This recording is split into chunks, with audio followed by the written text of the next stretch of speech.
لهم دار السلام عند ربهم وهو وليهم بما كانوا يعملون. Theirs shall be an abode of peace with their Lord, their protector, in recompense for all they have done. Theirs shall be an abode of peace with their Lord. The righteous will enjoy the abode of peace, since there he will be safe from every misfortune and evil. وَيَوْمَ يَحْشُرُهُمْ جَمِيعًا يَا مَعْشَرَ الْجِنِّ قَدِ اسْتَكْثَرْتُمْ مِنَ الْإِنسِ وَقَالَ أَوْلِيَاؤُهُمْ مِنَ الْإِنسِ رَبَّنَا اسْتَمْتَعَ بَعْضُنَا بِبَعْضٍ وبلغنا أجلنا الذي أجلت لنا قال النار مثواكم خالدين فيها إلا ما شاء الله إن ربك حكيم عليم. And on the day when he shall muster them all together, he will say to the jinn, O assembly of jinn, you have seduced a good many of mankind. And their companions from among the humans will say, Our Lord, we did indeed benefit from one another, and now have reached the term for which you had set for us. Thereupon, Allah will say, The fire is now your abode, and therein you shall abide. Only those whom Allah wills shall escape the fire. Surely your Lord is all-wise, all-knowing. And on the day when he shall muster them all together, he will say to the jinn. The term jinn here refers to the evil ones among the jinn. Our Lord, we did indeed benefit from one another, and now have reached the term for which you had set for us. This means that they had derived unfair benefit from one another and had served their selfish ends by mutual deception. Surely your Lord is all-wise, all-knowing. Even though God has the right to punish whoever he wishes and to forgive whoever he wishes, his punishing and forgiving will be neither arbitrary nor whimsical. It will rather be founded on absolute knowledge and wisdom. God will forgive those whom he knows not to be responsible for their guilt, and thus not liable to punishment according to his wisdom and justice. وَكَذَلِكَ نُوَلِّي بَعْضَ الظَّالِمِينَ بَعْضًا بِمَا كَانُوا يَكْسِبُونَ. In this manner we shall make the wrongdoers friends of each other in the hereafter, because they earned evil together in the world. Because they earned evil in the world. Just as the wrongdoers had been accomplices in sin and evil during their earthly life, they would remain companions in the afterlife as well and share its punishment. يا معشر الجن والإنس ألم يأتكم رسل منكم يقصون عليكم آياتي وينذرونكم لقاء يومكم هذا قالوا شهدنا على أنفسنا وغرتهم الحياة الدنيا وشهدوا على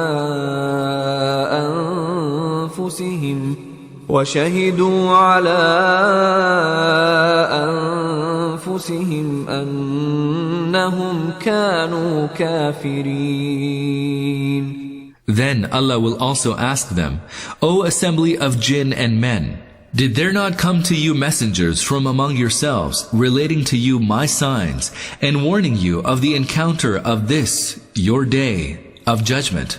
They will say, Yes, we bear witness against ourselves. They have been deluded by the life of this world, and they will bear witness against themselves that they had disbelieved. They will say, Yes, we bear witness against ourselves. The wrongdoers would confess that even though the prophets had come in succession in order to inform them of the truth, it was their own fault that they did not respond to their call. And they will bear witness against themselves that they had disbelieved. They were deniers of and disbelievers in rather than ignorant of the truth. They acknowledged that the truth had been conveyed to them, and they had refused to accept it. ذلك أن لم يكن ربك مهلك القرى بظلم وأهلها غافلون. They will be made to bear this witness to show that it is not the way of your Lord to destroy cities unjustly while their people were unaware of the truth. God does not want His creatures to have any valid reason to complain that He had left them ignorant of the right way and then convicted them of error. God has forestalled any such grievance by sending prophets and revealing holy books to warn both jinn and human beings. If people continue to falter in spite of God's arrangements for their guidance, they themselves are to blame for the punishment they will receive, and they have no justification for blaming their misfortune on God. وَلِكُلٍّ دَرَجَاتٌ مِّمَّا عَمِلُوا وَمَا رَبُّكَ بِغَافِلٍ عَمَّا يَعْمَلُونَ. Everyone is assigned a degree according to his deed.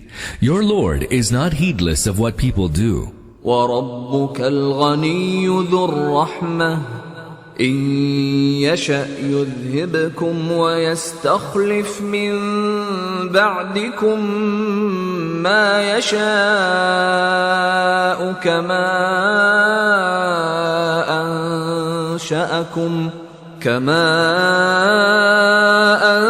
أنشأكم من ذرية قوم آخرين.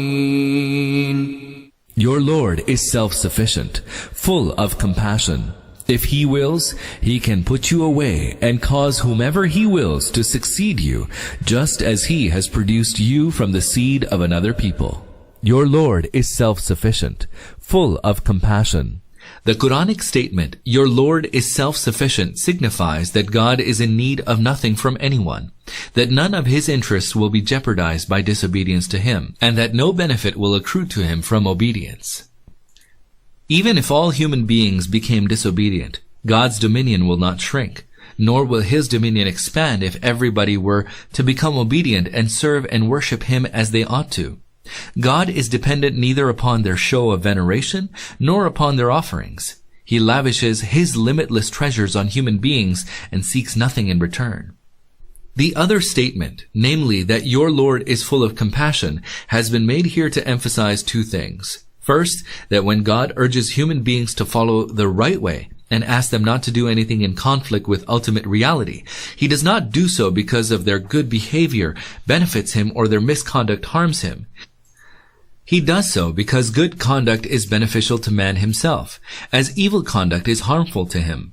Hence it is out of sheer benevolence that God urges man to develop righteous conduct, for it will raise him to great heights, and He urges him to avoid evil conduct because it will lead to his own degradation. Second, that God is not unduly stern in judging man. He gets no pleasure from punishing people. He is not on the lookout for the slight lapses for which to convict and persecute people. God is highly compassionate towards all His creatures and governs with utmost mercy and benevolence, and the same characterizes His dealings with human beings as well. Hence He constantly forgives the sins of people.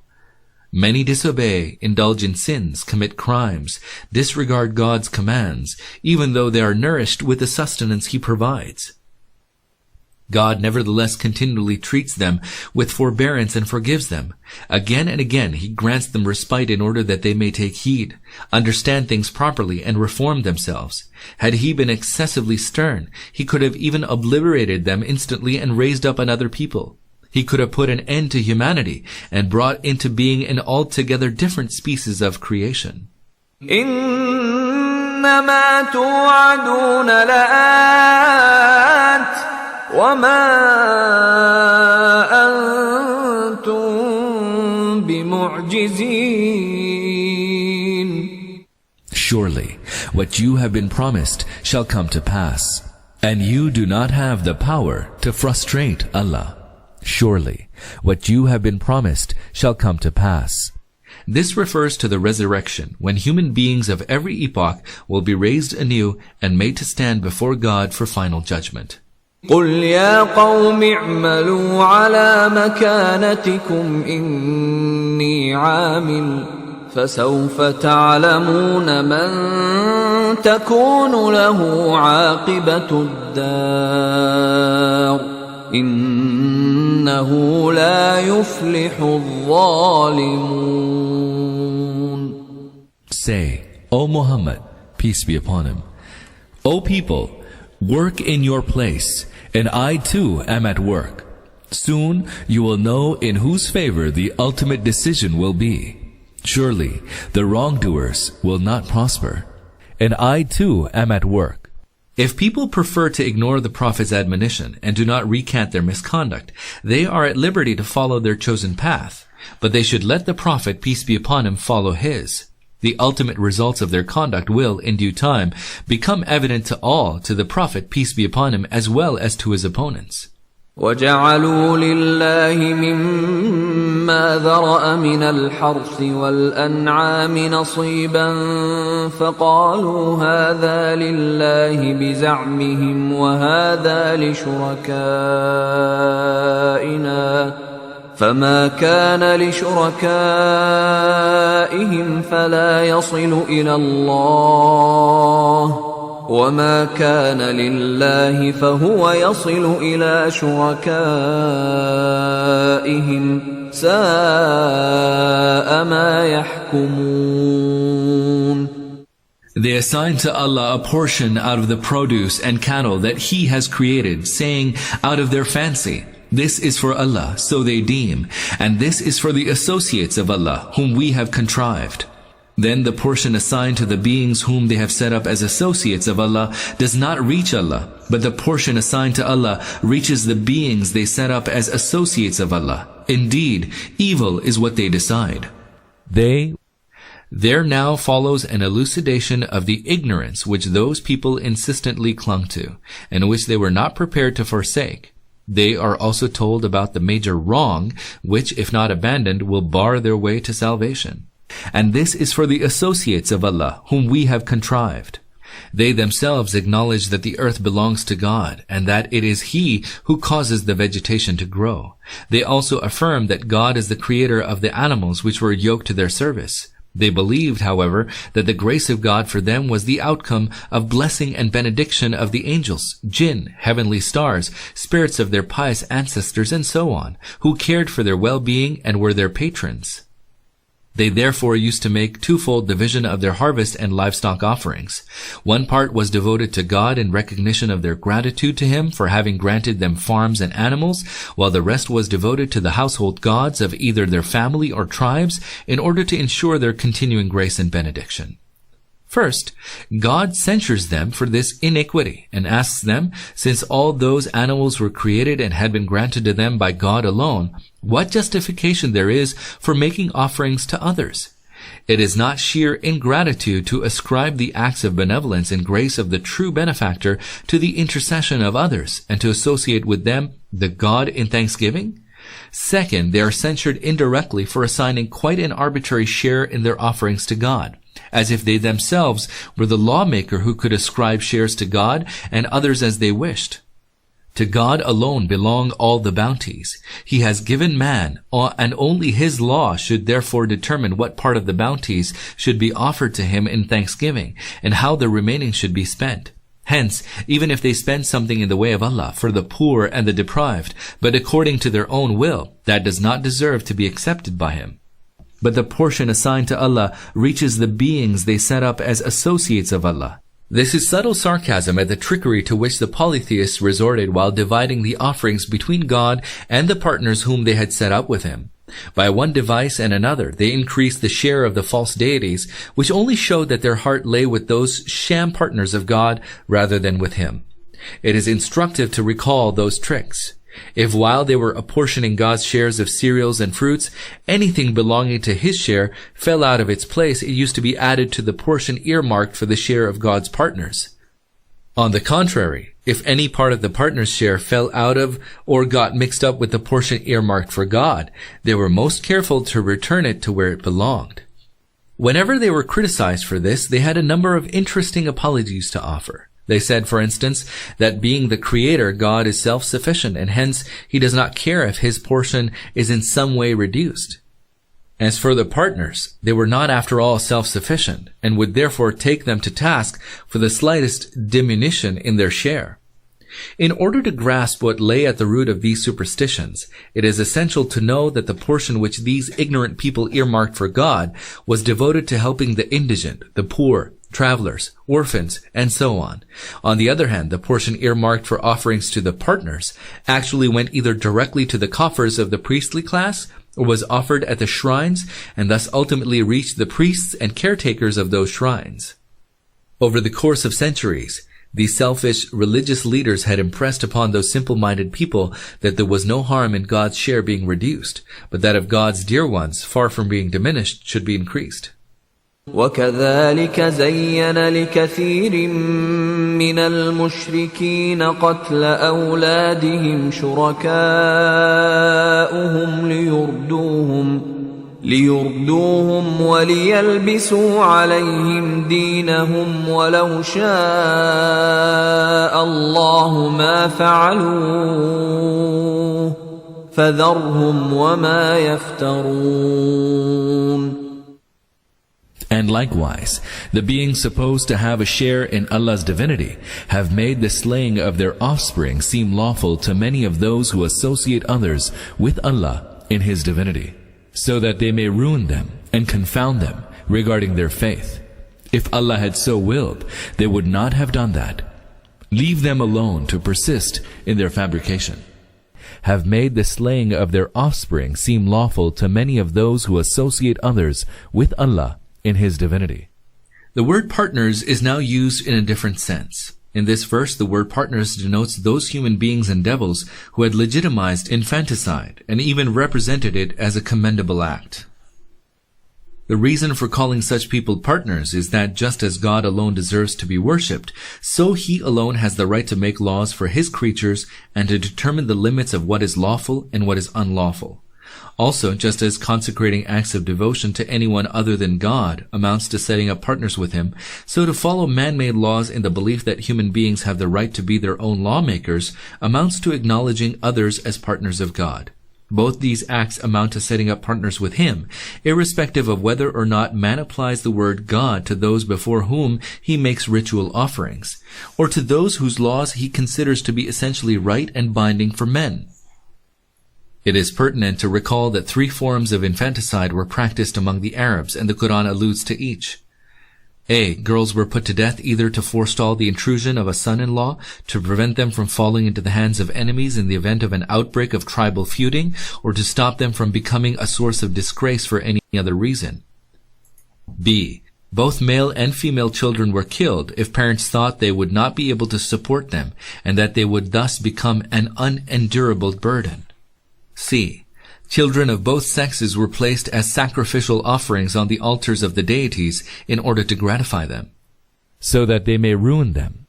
The use of the word ruin in this verse is significant. It denotes, in the first place, the moral ruination of a people, a man whose callousness and cruelty reach the point where he begins to kill his offspring with his own hands, not only becomes bereft of the essence of humanity, but has sunk even lower than the animals.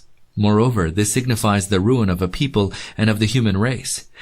This is because infanticide necessarily leads to a loss of population which is detrimental to the interests of mankind and also of each nation, since it prevents those who could have carried the legacy of a nation from either being born or puts an end to their lives after they are born.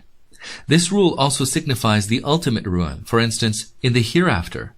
For indeed, anyone who treats innocent children with such high-handedness, who cold-bloodedly slaughters the essence of his humanity, who acts so sordidly towards the human species as such, and even towards his own people, deserves severe punishment from God.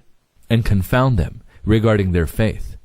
In the Jahiliyyah, the age of ignorance, the Arabs both identified themselves with Abraham and Ishmael, peace be upon them, and were quite convinced that they were indeed followers of Abraham and Ishmael, peace be upon them. They therefore considered their religion to be one that had been prescribed by God.